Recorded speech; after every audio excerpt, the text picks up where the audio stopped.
Now let's take a look at another conditional function, which is the OR function. So let's see what Excel defines the OR function as. If I type in $, then OR, it says that OR checks whether any of the arguments are true and returns true or false. And then it says that it returns false only if all arguments are false.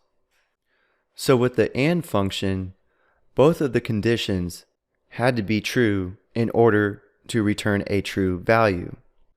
But with the OR function, only one of the conditions has to be true to return a true value. So let's combine the OR function with the IF function and see what we get. I'm going to delete this out and then come up to the formula bar and start typing in our formula.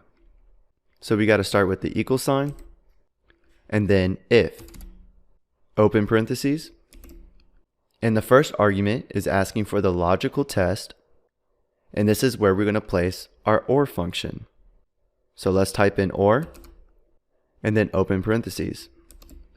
So once again, we are going to be testing multiple conditions. So for the first condition, we are going to see if this person scored higher than a 65 for score 1. So we can click score 1 greater than 65 and then place a comma to test the second condition, which again is seeing if this person scored higher than a 65 on score 2. So we can put greater than 65. And since those are the only two conditions we are going to test, we can put close parentheses to close out our OR function, and then put comma to get back into our IF function. Now our IF function is asking, what value do we want returned if just one of these conditions are true?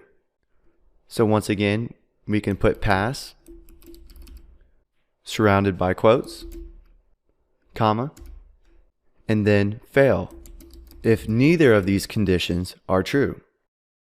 Then we can put close parentheses and click enter.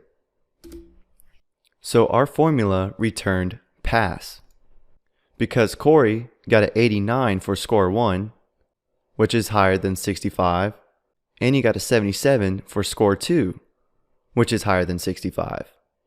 So let's double click our fill handle and see what happens to these other results. Our formula returned pass for every person. So let's do a little investigating here. For Megan, she got a 76 on score 1, which is higher than 65, so that's true. But for score 2, she scored a 63, which is lower than 65. So why did our formula still return pass? Well, again, with the OR function, only one of the conditions has to be true in order to return a true value. So since the score 1 condition was true, it returned the true value. The same thing goes for Brittany. She has a failing score of 62, but then she also has a passing score of 81. And since one of these conditions are true, our formula produced the true value.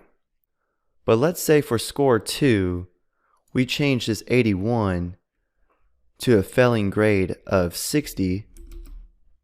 And if we click enter, now our formula return fail. And the reason why, because neither condition is true. So it returned the false value. So since neither one of these scores is above 65, our formula is going to return the false argument of fail.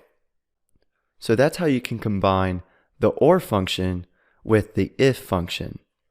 Now for a quick recap, if you are combining the AND function with the IF function, both of the conditions have to be true in order to return the true value.